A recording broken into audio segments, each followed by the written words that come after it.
Colombia celebra hoy el Día Nacional de la Memoria y la Solidaridad con las Víctimas de la Violencia. De acuerdo con la Ley de Víctimas, el 9 de abril ha sido declarado un día histórico en el cual las víctimas se visibilizan en torno al reconocimiento de sus derechos. Hoy en Hablemos de Paz y Derechos Humanos, le damos prioridad a la palabra de las víctimas, a sus historias y al reconocimiento de aquellos hechos que han victimizado a miles de colombianos. Amigos, amigas de Canal Capital, un día más con todos ustedes para hablar de derechos humanos y del estado de la paz en Colombia. Hoy nos acompañan en Casa Grau Juan Domingo Collante y Virgelina Chará. Virgelina Chará es del Valle del Cauca. Allá trabajaba como vendedora de chontaduro, desplazada en 1985 al oponerse a la construcción de una represa en Suárez, madre de 7 hijos y abuela de 15 nietos. Es así, ¿verdad, Virgelina? Así es. Líder comunitaria y defensora de los derechos humanos, símbolo de esperanza para muchas personas de las regiones más apartadas de Colombia. Ayuda en su trabajo diario, en su organización, a familias desplazadas. En 2003 llegó a Bogotá y aquí creó a su mujer y trabajo que desarrolla toda una actividad en diferentes localidades próximas a Bogotá, como digo, en defensa de los más necesitados. Juan Domingo Collante nació en Valledupar, sí, en 1974. Sí, señor. Nos decía que tenía un hijo más que Virgelina, 8 hijos. Sí. Artesano, fue objetivo de la violencia paramilitar y también de las FARC. Participó en la manifestación o concentración de la toma del parque el tercer milenio. Sí, señor. Con ello vamos a hablar, junto con Pedro Medellín, acerca de su historia y acerca de lo que están haciendo y de cómo ven la situación colombiana en lo que se refiere al estado de los derechos humanos y el estado de la paz. ¿Cómo se vive, cómo se vivía? Porque ya desde el año 2003 vive Virgelina aquí en Bogotá. ¿Cómo se vivía en el año 85 en el Valle del Cauca? ¿En qué localidad y cómo fue que se vio abocada a un primer desplazamiento forzoso? En Suárez, viene de Suárez a la ciudad de Cali, hago esa corrección. Éramos propietarios, teníamos sus fincas, casa, todo en Suárez. Suárez Cauca. Suárez Cauca, donde es mi primer desplazamiento porque es donde se construye la represa. Soy nacida en Suárez y criada en Cali. He asumido las dos culturas. Se vivía bien porque era un pueblo pacífico de 1960 a 1975 que empezó la construcción de la obra. Era agrícola y minero.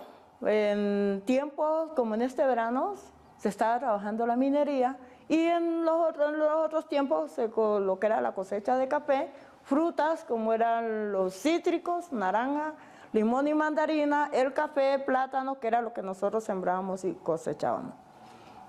A partir de la construcción de la represa se pierde toda esa tranquilidad porque entran 5.000 hombres a un pueblo donde era un corregimiento antes de ser municipio. Con la construcción de la represa es que se convierte en municipio de menos de 2.500 familias. Con todo el pueblo, estoy hablando del corregimiento donde se hace la construcción, porque en total todo el corregimiento y la vereda eran 6.650 familias que fueron las que expulsó la construcción de la obra. En ese contexto éramos familia y lo que se rompe con esa construcción es todo el contexto político, económico, social y cultural. de un grupo étnico, y nosotros decimos que es el segundo genocidio que se comete contra la comunidad negra después de la esclavización, del secuestro y esclavización de nuestros ancestros africanos. Virgelina, y fueron expulsados. 50 muertos Sí. y 55 desaparecidos. Sí, fueron 350 muertos y 50 desaparecidos. ¿Cómo fue la cosa? Cuéntanos cómo fue. Este proceso empieza en 1960 y es un proceso que si nos ponemos a contarlo nos emociona y aquí se nos van todos los 20 minutos. Ahí tratamos de contarlo. Entonces el tema es que la obra empieza, todas las negociaciones empiezan en 1960. Era una empresa extranjera. Sí, llamada Dragado, que es quien gana la firma, a quien le dan la firma para la construcción de la represa. Donde ellos traen todos sus ingenieros y hombres a construir, y la obra calificada, la mano de obra calificada de Colombia no existe en esa construcción. Dragados, una empresa española. Es una firma española que fue la que construyó la represa Salvajina. En todo ese contexto, más allá de la represa, es toda la violación de derechos humanos que se da con la población. Es una población campesina, en mayor parte comunidad negra, y los colonos, que es la población indígena, que en ese momento no es tanto como comunidad indígena, sino como comunidad colona, que es expulsada cuando todo el tema de la violencia, expulsada toda la cuenca del río Cauca. Entonces nosotros convivíamos en una familia, y todo ese entorno era familia, porque la familia para la comunidad negra no es solamente el papá y la mamá, sino todo el vecindario, toda una vereda y todo un pueblo éramos familia, y se rompe todo ese contexto que se guarda y que se conservaba todavía desde la comunidad cimarrona, que eran los que llamaban los españoles, y la Iglesia Católica, que eran los esclavizados que huían por su libertad, que ellos los llamaban cimarrón porque no tenían alma. Aquel que luchaba por la independencia y por ser libre no tenía alma para los españoles y para la Iglesia Católica. Nosotras, por eso mi apellido es Chará, y yo tengo Chará, Lucumí, Arará, tenemos el Congo, tenemos el otro apellido es Chocó, el otro apellido de los de mi grupo familiar, mi mamá, es Lucumí, Angola, donde se conservaban esos apellidos de las tribus africanas que fueron esclavizadas y traídas a América Latina. Entonces, cuando esto se rompe y se empieza a una nueva reconstrucción, porque con la expropiación que se dio en la construcción no le dieron la oportunidad a la gente a volver a ser lo que eran, nos indujeron fue a la pobreza. Pero esos 350 muertos y 55 desaparecidos se producen a lo largo de una serie de años. Sí, a lo largo de los 5 años de la construcción de la represa. ¿Solo en 5 años? Sí, de la construcción de la represa. ¿Quién? ¿Paramilitares? No, esos se dan dentro, los más visibles en esos asesinatos fue el ejército. Fueron los más visibles en esos asesinatos. Los más visibles, entre los 350 están los muertos que genera la obra, los que se caían, los que se tapaban, todo eso. Entonces eso se cuenta porque hacen parte de una población que fueron víctimas a través del nombre del desarrollo llevado a un territorio sin consultárselo a las comunidades. Sí. Miremos la cosa, Virgelina, para que no tengamos... Empieza el proyecto, hay un desplazamiento por parte del proyecto de las personas que vivían en esa zona que iba a ser inundada. ¿De cuántas familias estamos hablando ahí? De las que están en toda la cuenca, porque la cuenca, el pozo, o sea, el lago, sí, llega hasta Cajibío.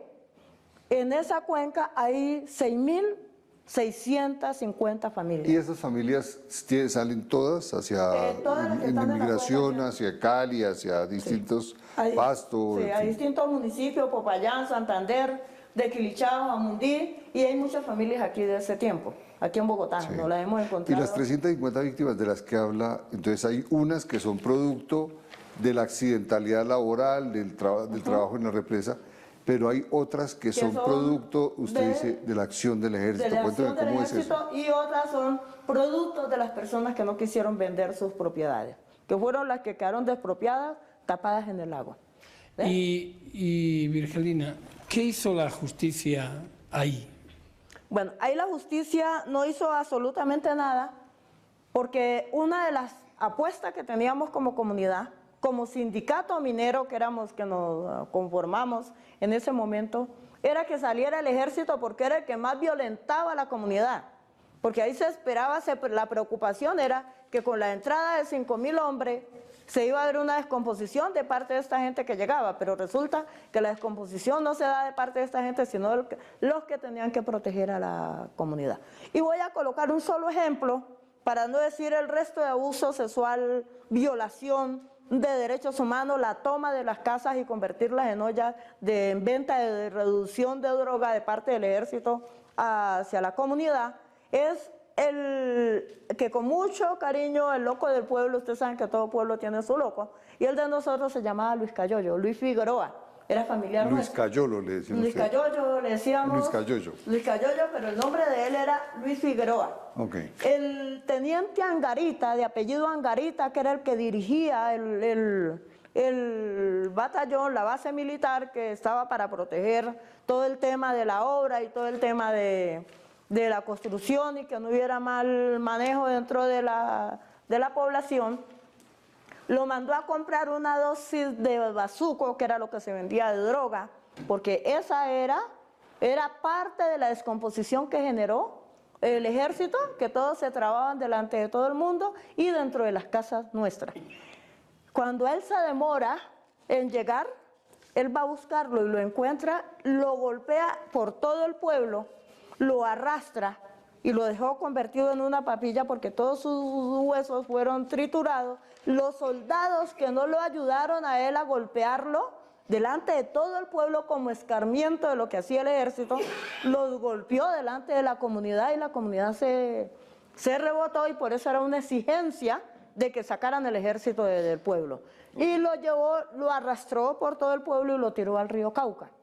¿Ya? Entonces, ese es uno de los ejemplos pequeñitos de lo que hizo el ejército en el municipio de Suárez. Y por esa razón yo soy declarada objeto militar, persona no grata para vivir en Virgelina, comunidad. y el segundo desplazamiento tiene lugar 2 años después, Sí, en el la año ciudad de Cali. 87.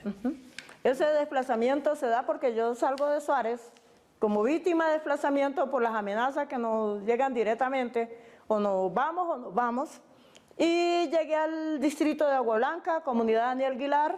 Ahí está directamente el M-19, acaba de hacer una toma el 20 de julio, el último paro nacional que hubo, del 85.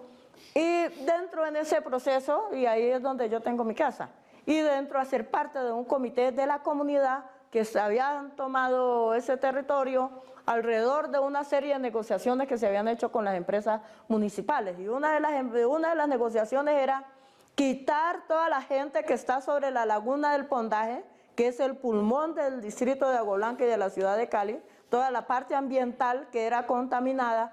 Cuando llovía, toda esta gente, el agua se salía de acá y se les metía a las casas y vivían al frente de un lote, de una zona verde muy bonita, pero era de un terrateniente. Entonces se habló y se negoció con las empresas municipales que estas empresas mejoraran los servicios públicos, que le colocaran en corto tiempo agua y energía a esta comunidad, y se desocupaba el cordón de la CBC, que son los mal llamados caños, los mal llamados aguas negras, que nosotros les decimos son aguas lluvias. En este proceso llego a la ciudad de Cali, me meto en este proceso a ayudar a organizar y ayudar a darle un proceso de reorganización, de recuperación de terreno, pero para que la gente tenga un terreno habitable. Es cuando estamos en todo ese proceso de urbanismo en la ciudad de Cali, y son detenidos los 2 compañeros de la junta del barrio. Van y me llaman y salgo a la casa, resulta que ahí está todo el grupo de inteligencia de la policía, que en ese momento era el F2, el B2, todo lo que tenían que ver con 2, y nos detuvieron. Entonces al compañero lo desaparecen. Entonces yo soy testiga de esa detención y desaparición del compañero. Y por eso se genera mi desplazamiento, mi segundo desplazamiento, porque soy testiga. Pero ahí también reclutan forzosamente a tus hijos, ¿no? A mi hijo, no, ese es en el tercero. En el tercero. Mi hija en ese momento tiene 8 años, mi hija mayor que hoy tiene 38 años, y es golpeada, somos golpeadas, somos llevadas a amanecer nos tienen detenida durante 3 días en la SIJIN de Cuerpo de Inteligencia, de las autoridades de policía, ejército y todo. En el tercer día que ya nos sacan al juzgado, ya nosotros estamos de cuenta del juzgado, pero no dejan que nos comuniquemos, estamos incomunicados, no nos dejan comunicar con ninguno de nuestros familiares. ¿La captura por qué fue? ¿Por qué la detuvieron? La captura supuestamente era que a mí me habían cogido con un armamento, sí, pero a mí no me detuvieron con nada porque yo estoy así como estoy aquí, que tengo más armas aquí porque tengo un lapicero y tengo un teléfono. En ese momento no tenía sino a mi hija, íbamos a comprar unas velas a la tienda. Iba también a darme cuenta qué había pasado con la esposa del compañero y en ese momento nos detuvieron. Lo detienen a él que él llega y me detienen a mí también y mi hija. ¿Y hasta cuándo está en Cali? ¿Está durante esos años hasta el año 2003? Yo sí regreso, en ese desplazamiento demoró 6 meses, regreso nuevamente al municipio de Cali porque dije, vamos a hacer la demanda como sea, cuésteme lo que me cueste, si me van a matar, pues que de algo me tengo que morir, pero y algún día tiene que pasar. Entonces regreso y en ese momento ya el M-19 está en negociaciones y ya nos ponemos de lleno en todo el proceso político del M-19. ¿Usted hacía parte del M-19? A partir del 87 ya hago parte directamente del M-19. En ese momento el M-19 Sí. era una organización ilegal. Sí, en la clandestinidad, que era el tema de la clandestinidad del M-19. Pero algo más nefasto es todo lo que sucede alrededor de nombre de la violencia. Sí. Es que llegaba el ejército a un falso positivo, a un falso allanamiento y violaba a todas las niñas y mujeres que habían en una casa y se llevaban todo. Entonces el hecho de decir que la gente que vivía en el distrito de Agua Blanca era guerrillera, no era guerrillera toda la gente que vivía. Lo que era deshonesto era lo que hacía en nombre de la guerrilla en ese momento el ejército. Y lo que hacía la institución de llegar a cualquier hora a una casa y generar un saqueo. Y fuera del saqueo que se llevaban las cosas, se violaban, abusaban sexualmente de las mujeres. No les importaba la edad de una niña. Virgelina, en el año 2003 se desplaza para la ciudad Bogotá. De Bogotá. ¿Cuál es la razón de ese desplazamiento? La razón de ser de mi desplazamiento, mi tercero, y que ya me reconozco como una víctima de desplazamiento porque ni en el 85 ni en el 87 estaba reconocido el desplazamiento. Se reconoce a partir del 97. Con la ley 387, que es la que reconoce el desplazamiento en Colombia. Es cuando denunciamos, aquel que denuncia algo de paramilitarismo es víctima, es desaparecido y es muerto. Dentro del distrito de Agua Blanca y específicamente en la comuna 15 se dio un reclutamiento del ejército en el 2000, casa a casa, puerta a puerta, de ir por los jóvenes a las casas y llevárselos para solucionar el problema militar. Cuando eso se da, quien me apoya es el Comité de Solidaridad con Presos Políticos y el sindicato Sintra en Cali, que en ese momento Alexander López es su presidente. Alexander es ahora senador del Polo Democrático y era un importante líder sindical. Sí, y entonces empezamos a averiguar qué es lo que está pasando con estos jóvenes. Resulta que todos estos jóvenes son hijos de señoras que tienen una u otra vocería en la comunidad, un liderazgo. Como no pueden llegar y reclutarnos a nosotras, entonces empiezan a debilitarnos llevándose a nuestros hijos. Esos 40 jóvenes no aparecieron. Entonces pasan de la comuna 15 a la comuna 13, donde caen los hijos míos, mis 2 hijos mayores, que son reclutados para que hagan parte de los paramilitares, pero con una condición diferente, era que les pagaban 600.000 pesos a cada uno de los jóvenes, resolvía su problema militar y salía con un salario. ¿Y qué pasó con sus hijos? Cuando se empieza a indagar qué es lo que sucede, se genera ya la guerra de negro para negro, donde reclutan a los hijos de los negros para que vayan a asesinar a los negros en los diferentes territorios. ¿Qué es lo que sucede? Las primeras masacres fueron las de Zabaleta, la segunda de Buenaventura, la segunda fueron las del Naya. Entonces, con lo que está pasando hoy, no es nada diferente que haya militarizado a Buenaventura cuando es un monstruo que creó la misma institución y se le salió de las manos, y hoy están militarizando a Buenaventura cuando eso es un problema social. Pero Virgelina, nos metemos qué ahorita ocurrió en con el los tema más hijos? tarde de Buenaventura. Es que vale eso la es lo que pena. pasa y eso es lo que genera el desplazamiento, y mi tercer desplazamiento. Pero vayamos con los hijos tuyos. ¿Qué pasó? Eso es lo que pasa, que nosotras denunciamos lo que está pasando dentro de la institución.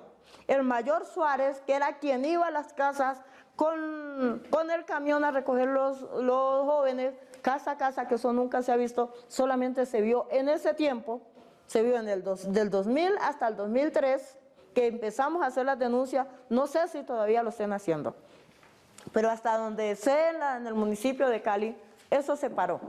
Se Pero paró tus con la hijos denuncia. fueron reclutados y después Sí, volvieron a la ellos- casa. Ellos cuando me cuentan lo que está haciendo, que ellos van a las inducciones para quedar y hacer parte de las fuerzas militares de Colombia para resolver sus problemas y contentos porque iban a trabajar, ¿qué se encuentran?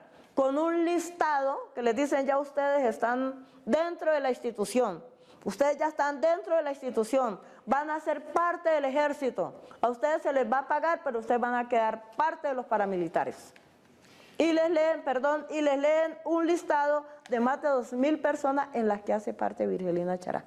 Entonces le dicen a mis hijos, como ustedes tienen aquí el apellido Chará, me quieren decir que el parentesco que tienen con Virgelina y mi mamá, para que ustedes puedan salvar a su mamá, tienen que hacer parte de Continuamos después de la pausa desde Casa Grau, hablando del estado de la paz y los derechos humanos en Colombia con Virgelina y Juan Domingo.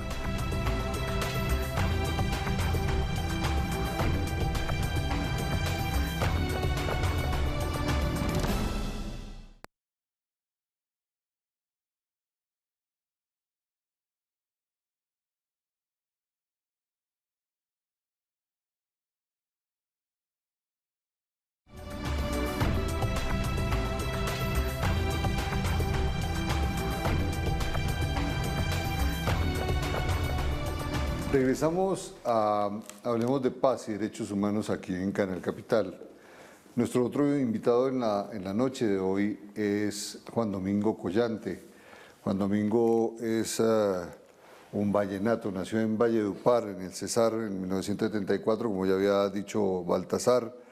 A los 28 años, siendo artesano, su oficio, el oficio en el que se desempeña, sufre el terror de las organizaciones paramilitares y tiene que huir por la violencia. ¿Por qué no nos cuenta su historia, Juan Domingo? ¿Qué hacía y qué fue lo que sucedió que lo llevara frente a la violencia? Bueno, primero que todo, tú sabes que cuando nosotros estamos en el Cesar, en el 2001, no sucedía nada. Nosotros vivimos relajados, tranquilos, trabajamos, vamos al monte, venimos del monte, vamos a las quebradas, nos bañamos, llegan los sábados, los domingos, llega la fiesta y como uno no debe nada, pues nada teme. De una noche a la mañana, hermano, eso eran camionados de paramilitares. ¿De qué época estamos hablando? ¿Cómo? ¿En qué época estamos hablando? Estamos hablando del 2001. ¿Enero, febrero, diciembre, qué mes? Sí, eso fue en diciembre. Finales de 2001. Sí, señor. Hermano, eso se desató un paralitarismo que eso no se sabía, eso venían del Urabá, venían de todas partes del país, pero por camionados. Hermano, y los pueblos ya, pues eso llegaban y uno, tú sabes que llegan de una vez matando, desmembrando a un ser humano y infundiendo el terror, y ya el campesino ve cómo mataron a aquellos 10 campesinos, los desmembraron. La guerrilla, mano, en la selva, camina, se tira por donde sea, igual que el ejército, igual que todos los grupos al margen de la ley. Y si usted tiene la finca, hermano, ahí le cae. El ejército ahí le cae. Los paracos ahí le cae todo el mundo. Y entonces, Juan Domingo, tuvieron que salir usted y su familia No, como póngale- consecuencia de esa presión. Ya le explico qué sucede. Cuando ya los guerrilleros dicen que el evangélico que estaba al lado de la finca donde mi suegro, él sí les había colaborado a ellos, a la guerrilla. Claro, porque llegaron una noche y como que los levantaron y les tocó cocinarle. Levantaron a la mujer del pastor y le tocó cocinarle a toda esa gente. Entonces, por eso bajaron al pastor, bajaron a sus hijos y bajaron a la mujer y la masacraron ahí delante de todo el mundo del camión. Ese era el problema y ese fue el miedo y el terror que ya uno comenzó a sentir. Yo dije, pero esta vaina, ¿qué? Nosotros nos va a tocar irnos. Yo le dije a la mamá de los pelados míos, yo le dije, Yolanda, si esto sigue así, yo creo que nosotros más bien nos toca abrirnos de acá. Toca abrirnos de acá antes que esto se vaya a poner peor. Bueno, yo bajo y le dije, yo no tengo que ver con maíz, yo dejé maíz botado allá, yo dejé toda vaina, ya me olía el tocino. Me bajo al pueblo de Curumaní, el suegro se queda. El día siguiente el suegro viene y ellos lo paran. Cuando ellos paran al suegro, le dicen, ¿qué hubo? ¿Y usted qué? No, yo tengo mi finca. ¿Y usted qué hace? Usted es auxiliador de la guerrilla. Entonces, los dos sapos de la guerrilla que tenían los paracos, se habían infiltrado en los paracos, ellos vendieron al papá de los hijos míos. O sea, al papá de la mujer de los hijos míos. Ya. Entonces... Una cosa para explicar ahí para los televidentes. Parte del proceso de lo que el gobierno del presidente Uribe llamó la reinserción, que para las personas de la guerrilla que se iban y supuestamente se desvinculaban o salían del conflicto, pero el ejército mismo los obligaba. Sí. Tú señalas, y esos señalamientos tenían unas retribuciones. Las consecuencias. Sí. Perdón, siga con eso. Entonces, ¿qué sucede? Ellos no matan al suegro. Entonces él se baja de la finca para el pueblo, porque él ya le huelía. Pero a él ya lo llevaban, lo tenían seguido. A él lo seguía una moto, igual que a mí. Entonces yo consigo la casa, la alquilo y me pongo a vivir allá. Y él vino y buscando el centro de Curumaní, del pueblo, y allá se puso a vivir con sus hijos y la mujer. Entonces él también le daba afán de dejar la finca, dejar todo lo que dejamos sembrado, botado allá, y no poder subir. Entonces él dijo que él se iba y subió, porque él le preocupaba el ganado. Entonces de ahí vuelve y se encuentra, baja el hermano del finado Carmito, que ese no bajó. Él dijo, si me van a matar, que me maten en la finca. Entonces bajó y le dijo, Jorge, el ganado ya está muy enfermo, tenemos que conseguir el medicamento. Bueno, ellos vendieron un café, consiguieron los recursos. Entonces le dijeron que en Pailita conseguían el medicamento. Y se vienen para Pailita. Yo no sabía. Yo estaba donde mi mamá. Y cuando ellos se vienen para Pailita, resulta que allá la orden que había era que el que llegara extraño, que le abrieran candela, que lo mataran. Esa era la ley de Harold, el comandante que estaba en Pailita. Bueno, resulta de que ellos llegan y preguntan, hermano, fueron a una veterinaria llamada La Red y preguntaron, hermano, ¿tiene el medicamento para la fiebre aftosa que tenemos el ganado enfermo? No. Entonces se me salta el nombre de la otra veterinaria que les dijeron que quedaba para arriba de la mochila. Eso era en Pailita, pasando más atrás del banco ganadero. Arriba, en la Plaza Lucerna, ellos llegan por allá averiguando.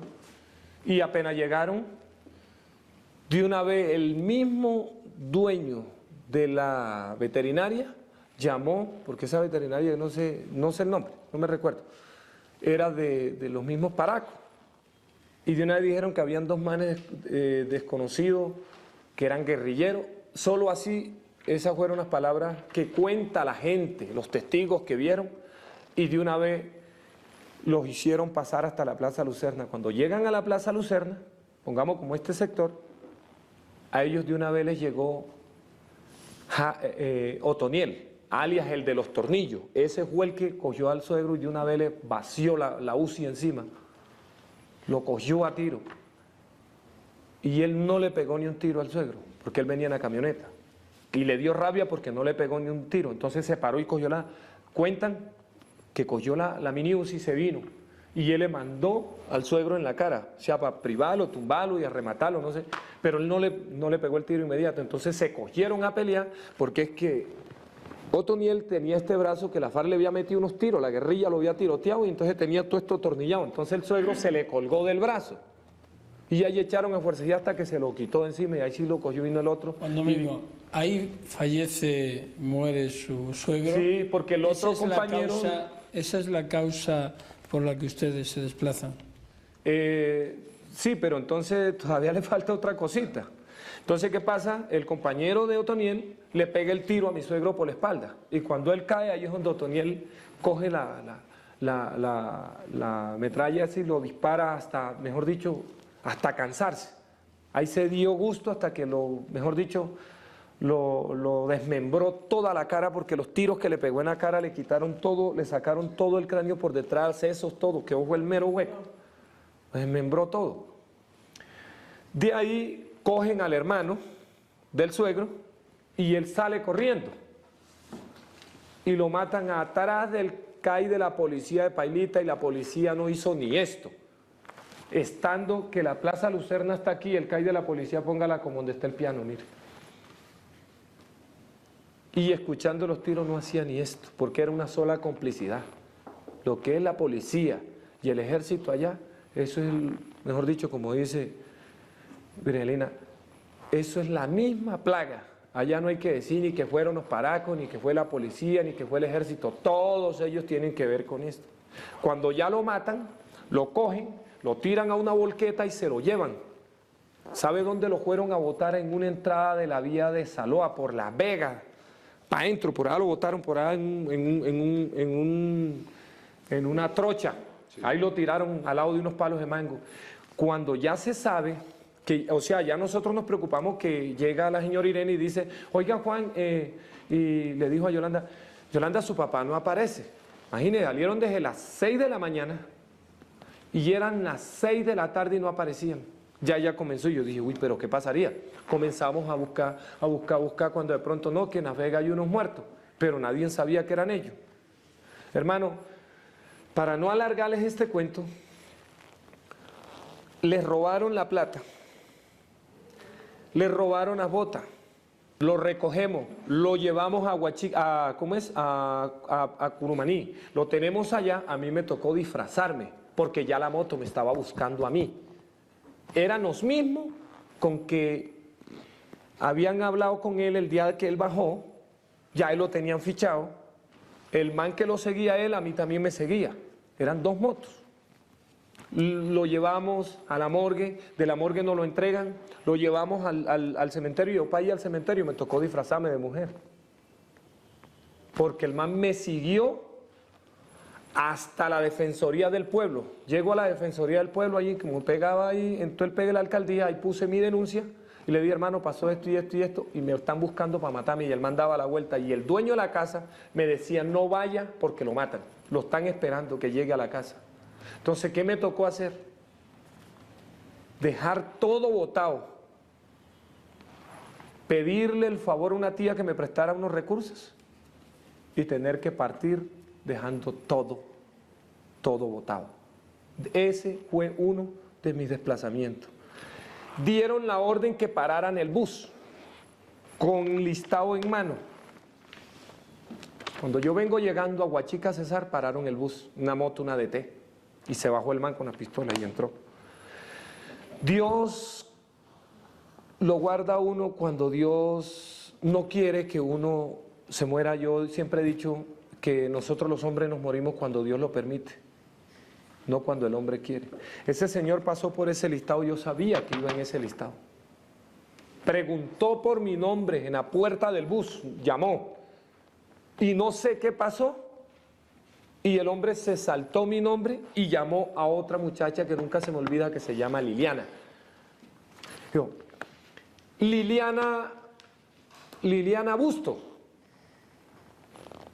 ¿va en el bus o no va? Y no me volvió a mencionar. Y yo estaba así con la cabeza agachada y mis hijos aquí y los demás. Lo único que sí le dije yo al hijo más grande, le dije, mi hijo, él es solo. Y él viene a matar al que viene aquí en este bus. Y en ese, o sea, en ese listado que trae él aparezco yo. Y creo que aparece esa otra mujer que están buscando. Él es solo. Yo estoy bien criado. Ese man, si vuelve y me menciona y se me viene acá y me pide la cédula, yo sé que ahí yo no me voy a dejar matar. Somos dos hombres, si yo lo cojo, quítele la pistola si toca y apriétele el gatillo y mátelo si es caso, ayúdenme. Pero la verdad es que yo no me voy a dejar matar. Porque esos manes están preparados, manes vienen ya empepados, endrogados y esos manes vienen a lo que vienen. Gracias a Dios que el man no encontró a la muchacha y se le olvidó mi nombre, pero él me llamó con listado en mano. A mí me venían siguiendo. Cuando ya él se baja, le dije al señor del bus, al conductor que nos traía, le dije, hermano, si usted vuelve a pararle el bus a alguno, le aseguro que el muerto no soy yo solo. Aquí no queda nadie, porque yo no me voy a dejar matar. ¿En qué año era esto? Eso fue, ¿qué te digo? Eso fue en el 2001. Eso fue el 20... ¿Qué? El 29. El 29 me tocó salir viajando para acá y llegué aquí a Bogotá sin conocer a nadie. Continuamos desde Casa Grau con Juan Domingo y con Virgelina hablando de la paz y los derechos humanos en Colombia.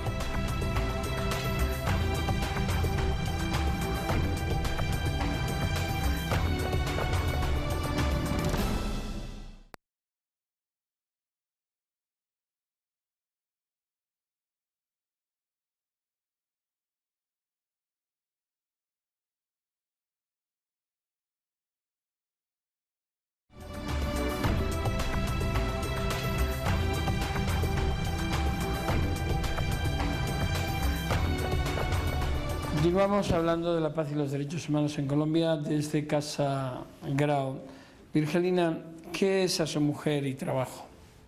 La Asociación para el Desarrollo Integral de la Mujer, la Juventud y la Infancia, Asomujer y Trabajo, es la organización que represento. Trabajamos con víctimas de desplazamiento, familiares de desaparecidos, mujeres que en el marco del desplazamiento ejercen la prostitución. Nos hemos enfocado en todo el tema de la restauración de derechos, el tema de la reivindicación de los derechos de las mujeres y la familia. ¿Qué ubicación tiene? ¿En qué ciudades? ¿En qué departamentos? Estamos en Bogotá, en Nariño, Valle, sur de Bolívar, Santa Marta, y en este momento estamos en Bogotá, Cundinamarca, estamos en Bogotá, 17 localidades, 20 municipios y con la propuesta de llegar al meta en mesetas meta. ¿Cuánta gente hace parte de la organización? Dentro de la organización tenemos una red.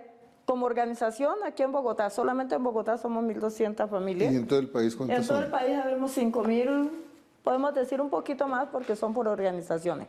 Son por organizaciones que se trabaja el territorio. Si le dijeran a usted, ¿cuál es el balance que usted puede hacer como en su condición de víctima del conflicto armado, víctima del desplazamiento? ¿Qué balance puede hacer de la ley de víctimas y de la ley de tierras? Bueno, hablo más de la ley de víctimas, porque la ley de tierra ha sido para enmudecer a los líderes reclamantes y atemorizarlos.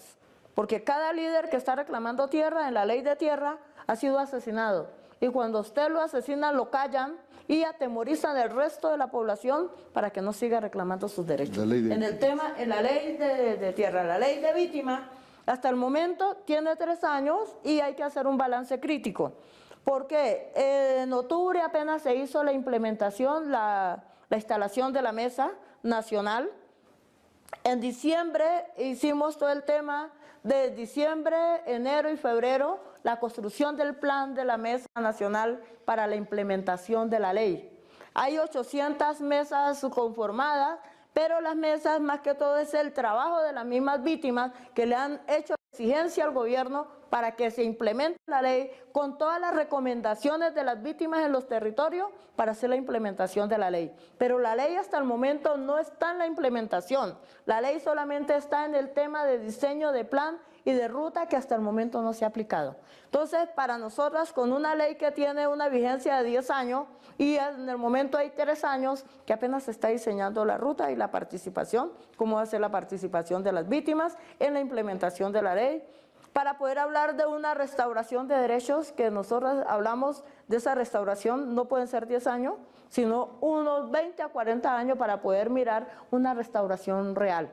Porque todavía a las víctimas las tienen pensando en el tema de la ayuda humanitaria, no la atención enmarcada en los derechos de las víctimas que han sido violentadas en nombre de una guerra que ha sido llevada a lo rural o al urbano.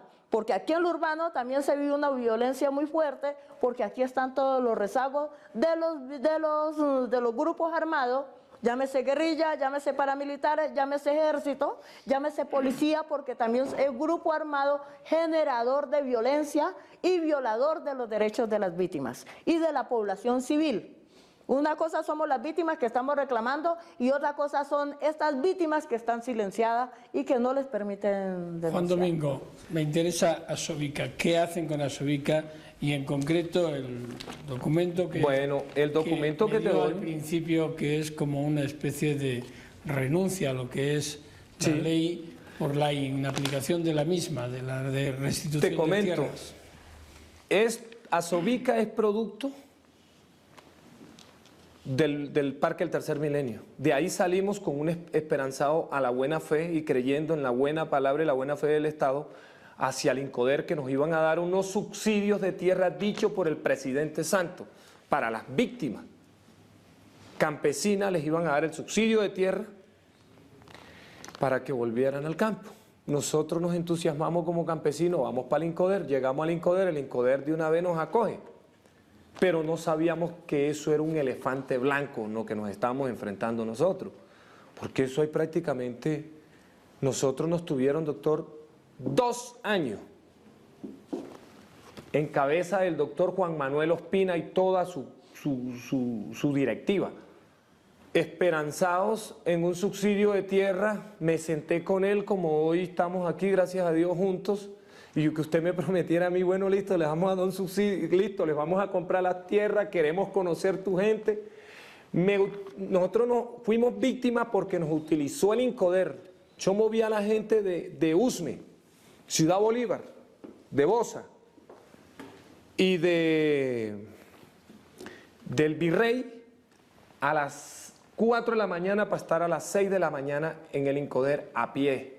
El desgaste con ancianos de tercera edad, discapacitados, madres con cáncer, de todo, porque más de uno ya no hay aquí para dónde coger, porque aquí prácticamente nosotros nos seguimos viendo como secuestrados por parte del Estado.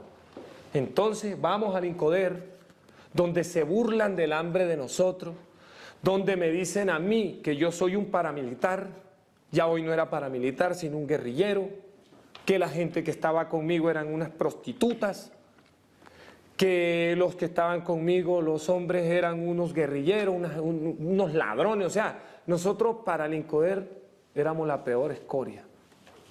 Y eso fue lo que comenzaron a hacer los mismos funcionarios del INCODER, a dar los malos testimonios de nosotros y nosotros. ¿Y lo que han hecho con este documento qué es? Cuando ya nosotros recogemos, o sea, le reclamamos al doctor Juan Manuel que se pasan los 2 años y dónde estaba la tierra, dónde estaba la palabra de él, porque es que nosotros no creemos en papel.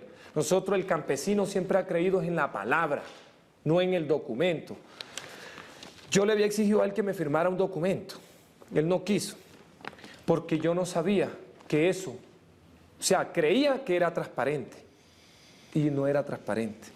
Nos sacaron, nos hicieron pagar que el dueño de las tierras, para podernos comprar las tierras, tenía que pagar una hipoteca que tenía. El señor pagó 490 millones de pesos porque la finca tenía que estar libre. Lo que fue la territorial, lo que fue su gerencia de tierra, lo que fue prácticamente toda la entidad del INCODER se burló del hambre de todos nosotros, de las víctimas. De ahí nace Asobica, doctor. De ahí fue cuando dije, tenemos que organizarnos, tenemos que hacernos sentir a nivel nacional y internacional, que se sepa que esta entidad es un fortín de políticos, porque lo único que entraban allá eran meros políticos. La tierra es para políticos. Y yo conocí al INCODER, ¿dónde? El INCODER le quita las tierras a nosotros los campesinos para explotarlas y entregárselas a los políticos. Para eso es que ha servido el INCODER. No ha servido para más nada. El INCODER no le da tierra a los campesinos. Investiguen a fondo para que miren qué tienen en esta convocatoria para las víctimas desplazadas por el conflicto armado. No hay nada. Ni para nosotros, ni para los campesinos más vulnerables. Ahí lo que sí tienen son buenas naves donde andan los funcionarios, mientras el campesino se burlan de la necesidad del campesino, y ahí fue donde me tocó denunciar a Juan Manuel Ospina ante los organismos internacionales y ponerle todos los sellos de los organismos internacionales, ponerle las quejas de que a nosotros es una mentira, un falso testimonio de la entidad que nos estaba cumpliendo a nosotros, y se lo pasé al presidente y el presidente lo pasó a Juan Camilo Restrepo, y Juan Camilo Restrepo llegó allá y se la montó a Juan Manuel Ospina, y eso se armó un despelote. Hemos visto hoy dos testimonios de dos víctimas del desplazamiento del conflicto armado en Colombia. Hemos estado con Virgelina Chará, quien ha contado su drama desde la primera desplazamiento en el 85 en Suárez, Cauca. Y hemos tenido a Juan Domingo Collante del Cesar. Son dos historias, son dos testimonios que muestran la dimensión del conflicto y el desafío que tenemos todos para este proceso que viene en adelante. Se quedaron muchos temas para hablar con ellos dos.